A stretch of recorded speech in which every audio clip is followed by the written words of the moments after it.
kwa yale ambayo mhubiri ametuzungumzia leo. Na amehubiri vizuri bana. Kwa utaratibu. Very, very carefully chosen words. I hope there are many others like him in this room. So that we have a growing team of very, very good communicators, isn't it? That would be very important. The message he was giving, choose your friends wisely. In all those things, at the end of the day, he's telling you choose your friends wisely. And equally, choose your leaders wisely. Whether they are the church leaders, choose them wisely. Whether they are business leaders, choose them wisely. Whether they are political leaders, choose them wisely. Whether they are cooperative organizations leaders, choose them wisely. So that they can be committed to the service of the people that elected them. And ultimately, that is what God would like to see. During this last week of voter registration exercise, sikiza vile Senator Sakaja amesema, kama haujajisajili, tafadhali jisajili kuwa mpigaji kura.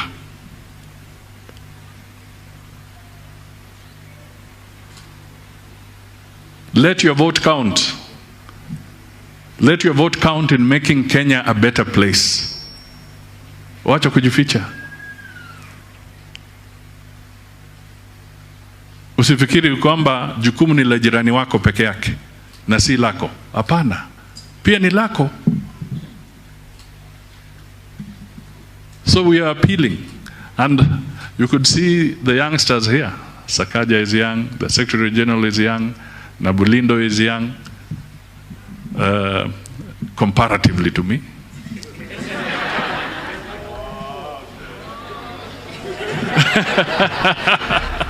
Yeah? So the message I'm putting across is that let us also bring this young leadership forward. And you don't bring it forward by avoiding to become a registered voter. We want to create jobs. We want your businesses to thrive. We want your children to go to school, and for you to be sure that my daughter left in the morning and you're sure she'll be back in the afternoon or evening without any worries. That is what we want for this country. We want people to be able to put food on the table. Ukilisha jamii yako, ndio hapo heshima inatoka.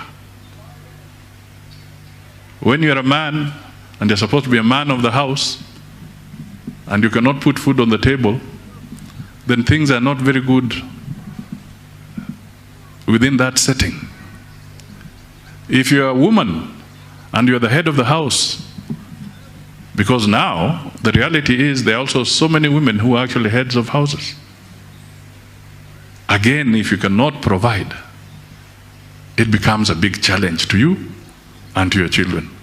Kwa hivyo, sisi tujikaze. And that is why I am offering myself to the people of Kenya. That we want leadership that can be trusted.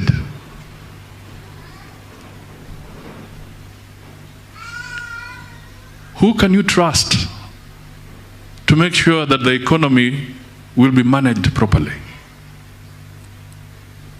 Who can you trust to make sure that that leadership will respect the rule of law?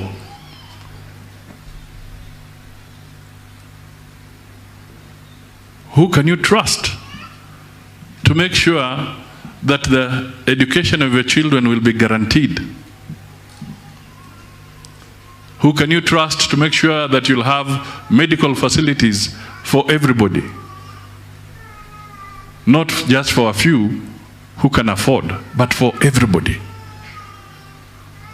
These are the questions that we must be asking ourselves. Nataka tu niseme kwamba muniangalie vizuri, kwa sababu mimi natafuta idhini ya Wakenya ili niwe rais wa Jamhuri ya Kenya.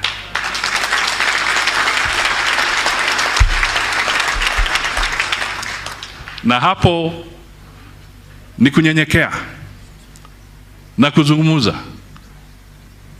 alafu hatimaye mtaamua. Lakini pastor, utuombee na uombee kila mtu katika taifa letu, ili uamuzi ule ukifanyika uwe uamuzi ambao utakuwa wa maana na manufaa kwa taifa letu la Kenya.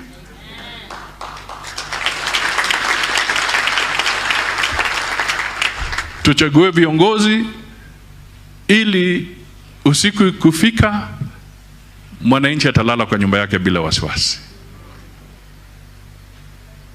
Let us not have leaders who will give us sleepless nights. That is the message. At the end of the day, if the foundation of our nation's leadership is anchored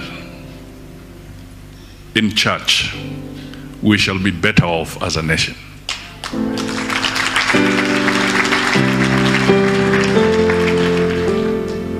We take it for granted, but the absence of peace can be extremely destructive. The absence of tolerance can be extremely destructive. When people invest in impunity, when people invest in hooliganism, when people invest in intolerance, they are doing the country a great disservice.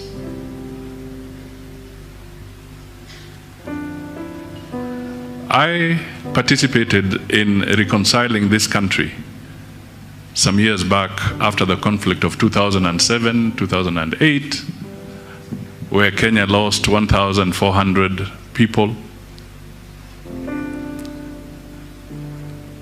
to bad politics, to recklessness.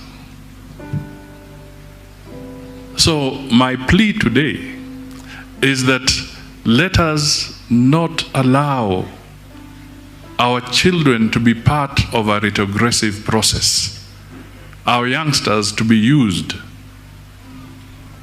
because they may never have experienced what happened in 2007, 2008. Some of them may not have known.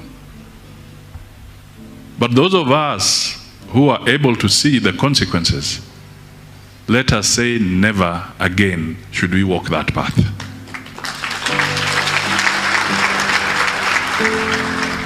And that is why we are saying the leadership of this country must be anchored in God.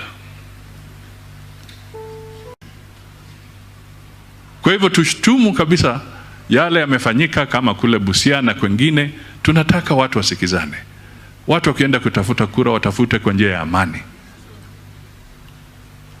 Wazungumze sera zao. Kama zinapendeza, hatimaye mtu atampigia kura. Kama haziwapendezi, basi utapigia yule ambaye unataka ama ambaye unapenda. This should be the order of the day. Lakini hii mambo ingine ya kusema tuanze kuleta vurugu, hapana.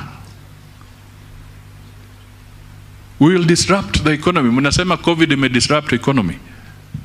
It is true. But I can tell you, violence can even be a bigger destruction of the economy. Watu wakianza kuchoma maduka na nini na petroli, ama wanachoma mabasi, ama pahali unafanyia biashara, hoteli yako ama shule, then it can also be very, very destructive. Na wewe umekopa pesa, ni lazima ulipe kwa benki yako, lakini mtu analeta vurugu kuharibu. Hapana, tusikubali hayo.